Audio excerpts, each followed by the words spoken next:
Top of the morning, top of the afternoon, top of the evening. Welcome to Book to Not Bother. I am your host, B. Eddie. All right, y'all. So before I get into this review, I have to let you know why I missed last week. So I was in Cummings, Georgia, visiting one of my wife's friends from high school. And let me just say, I had a blast. I had a fucking blast. I had a good time. But if you know me, it wouldn't have been a proper vacation without some kind of book-related adventure. So, of course, we ended up at this antique mall. I mean, it was pretty big. It had like 2 buildings worth of antique mallism. Anyway, it was tucked away in this room. This book room was tucked away. It was a hidden gem. This room had shelves full of some of the oldest books I've ever seen. I'm talking yellowed pages, weathered covers, but still in pristine condition, if you can picture that. And the man who runs that particular section, it's his area, he told us that he used to be a pilot. And during his travels around the world, he fell in love with books. And here's the kicker. He's dyslexic, so he doesn't even read books. He doesn't even read books. He just loves being around them. The way he said it, it was about the history, the journey each book had taken. That kind of hit me. It kind of hit me hard. So, I mean, who would I be if I didn't document my journey and not share with you guys? Here it is. Say hi to my baby. You see him? All him kills, wifey.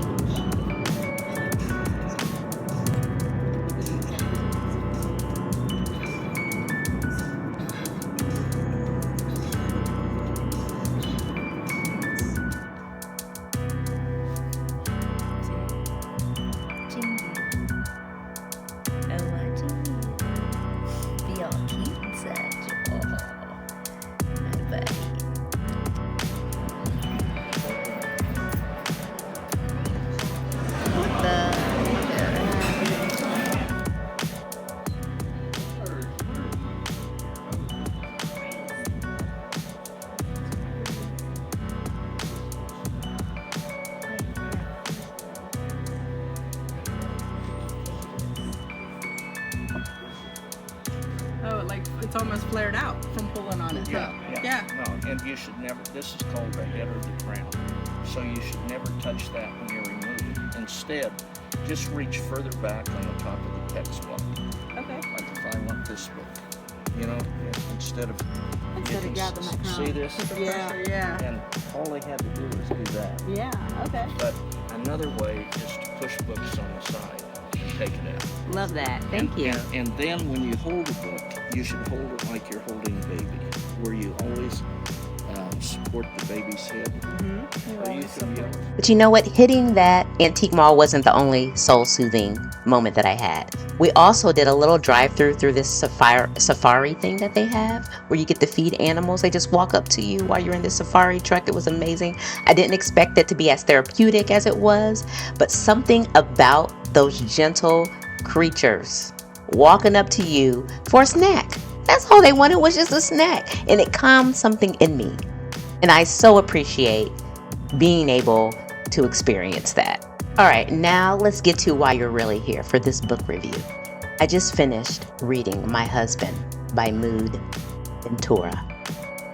It's a French author whose work was translated. And let me tell you, this book blew my mind. It blew me away. So much so, I'm going to buy a physical copy. I'm in search of a physical copy, an affordable physical copy, just so I can highlight and mark it up like a mad woman. Now listen. Okay, look.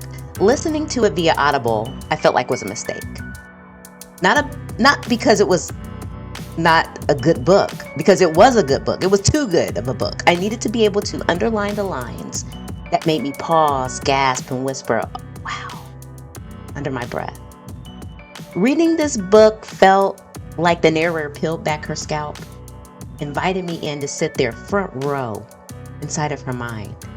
And I took that seat, gladly, uncomfortably, intrigued. It was the way Maude captures those raw, private, obsessive inner thoughts, the kind of thoughts that most of us would never admit to having, but we still harbor. It was unnerving, and it was so human. Okay, so check it. So the story centers around a woman who is utterly consumed, obsessed with her husband. And I'm not using that word lightly. She checks his phone. She reads his emails. She listens to their recorded conversations. Yes, she records their conversations. He doesn't know it. She even loses sleep over the fruit he compared her to, which was a clementine. Really? She's been married for 15 years and somehow her obsession isn't fading. You know how you go through those stages? Oh, 15 years, not fading, obsessed? Oh, it intensifies. She even admits she can't fully love her children that she's had with him, that they share together, because there just isn't enough room in her love to anyone the way she loves her husband.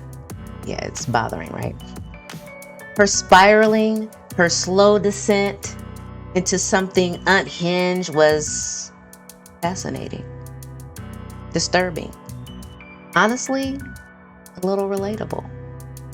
No, wait, not relatable to where I'm obsessed. Like, I can relate to that because I can. But I mean, I don't know. There is a certain honesty in her madness. I don't know, something uncomfortable but real about how she articulates love and the longing and her self-absorption. I kept thinking, this is what it's like when you're deep in your own mind, when you're deep in your own head and the thoughts just keep coming and they won't stop. And just so therefore you can get a sense of this, I have a few of the quotes that I've taken from this book. My husband has no name. He is my husband. He belongs to me. More generally, the idea that my husband existed before meeting me is surreal, even revolting. I love our children. That goes without saying. I love them, but still, I would rather have not had them. I love them, but I would rather have lived alone with my husband.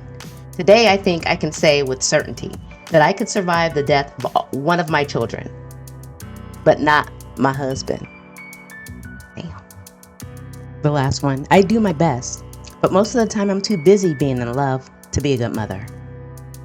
Like who says that? Like, who says that? I'm like, who says that? And yet, you read it and you feel it. You may not agree, but you understand the depth of her emotional world. That's the mark of a damn good writer. So I've priced this book on many sites and I've narrowed it down to buy it from the devil. It's Amazon. Who has it cheaper than other places that I've looked. So I've got to get it. I got to get a copy. So what am I reading now? So on my trip to Georgia, I picked up a book by T.C. Boyle. It was a good find. It's a chunky one. It's clocking in at 691 pages. It's packed with his short stories. The moment I picked it up, the moment I cracked it open, I read a page, I was hooked. The stories I've read so far are love stories. And honestly, it's been a refreshing change of pace, you know, because I'm all about those psychological thrillers and intense plot twists. But to read something like this, just to soak in some beautifully told stories, it's good. It's good for the soul. That concludes this week's episode of Book to Not Bother. I appreciate your presence. Don't forget to like, comment, and subscribe. Stay booked and not bother. I'll see you next week.